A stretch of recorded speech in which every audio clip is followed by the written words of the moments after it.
اگرچہ آج بھی پاکستانیوں کی قابل ذکر تعداد سابق فوجی عامر فیلڈ مارشل ایوب خان کے دور حکومت کو ملک کا سنہری دور قرار دیتی ہے، تاہم اس دور کے حالات کا باریک بینی سے جائزہ بتاتا ہے کہ ایوبی آمریت کے دوران ملک میں کھوکھلی اور نام نہاد ترقی ہوئی، جس کا خمیازہ آج بھی ملک کو بھگتنا پڑ رہا ہے۔ سابق military dictator general Ayub Khan کے مداحوں میں عام پاکستانی ہی نہیں بلکہ دنیا کی بااثر شخصیات بھی شامل تھی۔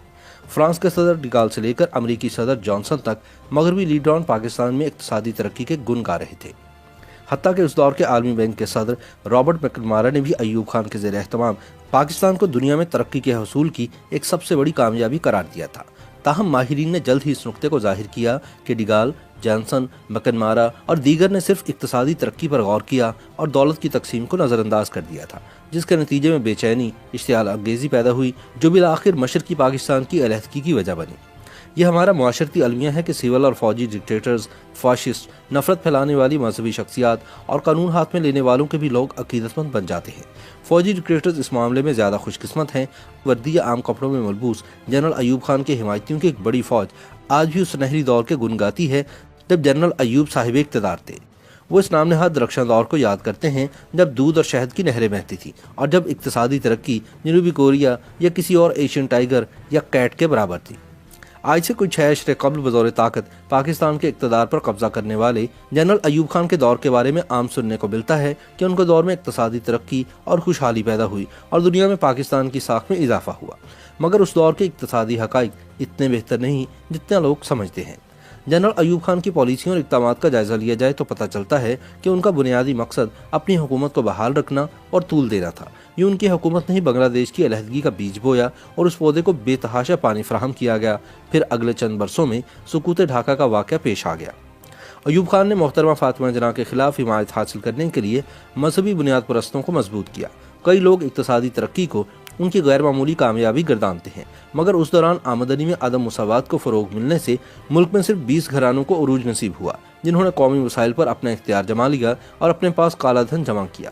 اس طرح باقی لوگوں میں غربت، بھوک اور مایوسی پھیلتی رہی۔ اقتدار سنبھالتے ہی جنرل ایوب خان نے عوام اور جمہوری عمل کو مایوس کیا۔ ان کے نزدیک عوام اس قدر ان پڑھ اور غریب تھی کہ ان کے ووٹ پر اعتماد نہیں کیا جا سکتا تھا، سو انہوں نے چند ہزار افراد پر مشتمل الیکٹوریٹ یا بنیادی جمہوریتوں کا سیٹ اپ تشکیل دیا، جس میں سے 95% نے جنرل ایوب خان کو اپنا سربراہ منتخب کر دیا۔ جنرل ایوب خان نے داخلی افراتفری کی صورتحال کا سیدھا ذمہ دار سیاستدانوں کو ٹھہرایا اور ان پر الزام عائد کیا کہ انہوں نے ذاتی مفادات کے لیے ملک کا سودا کیا۔ وہ مشرقی اور مغربی پاکستان کے بڑے سیاستدانوں کو جیل میں ڈالنا چاہتے تھے۔ ان کے بعد آنے والے فوجی عاملوں نے بھی اسی طرح سیاستدانوں کی توہین کی۔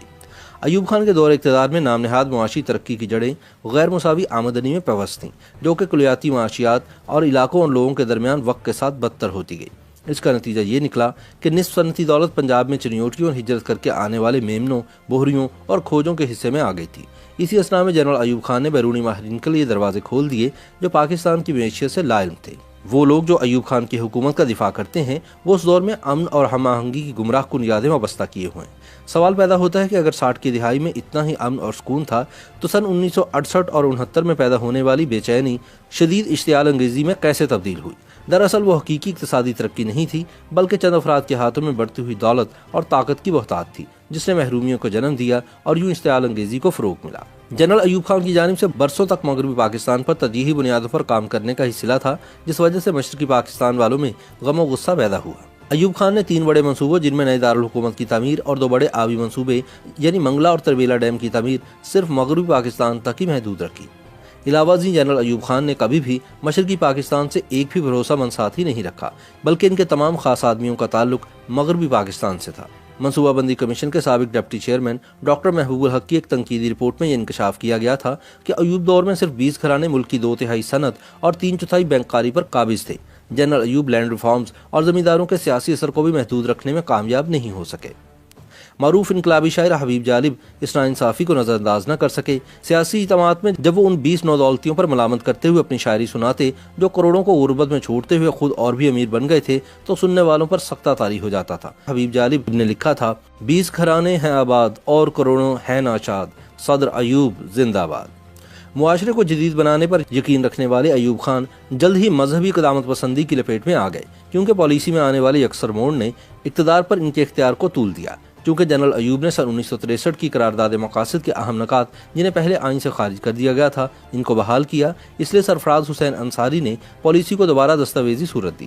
کہا جاتا ہے کہ ایوب کی صحت کے مسائل نہ ہوتے تو وہ کبھی بھی رضاکارانہ طور پر اقتدار چھوڑنے پر غور نہ کرتے۔ سن 1968 کی خزاں آنے تک نمونیے کی وجہ سے ان کی صحت بگڑ گئی اور اسی وقت ذوالفقار علی بھٹو کی مخالفت نے بھی زور پکڑنا شروع کر دیا تھا۔ 21 فروری سن 1969 کو ہار مانتے ہوئے انہوں نے اعلان کیا کہ وہ سن 1970 میں دوبارہ انتخابات نہیں کروائیں گے۔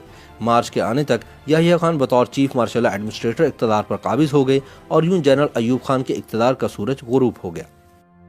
YouTube پر گوگلی نیوز دیکھنے کے لیے youtube.com کی سرچ بار میں googly news T V type کریں۔ گوگلی نیوز کے پیج پر سرخ رنگ کے سبسکرپشن والے بٹن پر کلک کرنا نہ بھولیے۔ YouTube پیج پر اپلوڈ ہونے والی ویڈیوز سے باخبر رہنے کے لیے بیل آئیکن پر کلک کیجیے۔ آپ کو ہر نئی ویڈیو کے بارے میں نوٹیفیکیشن موصول ہو جائے گا۔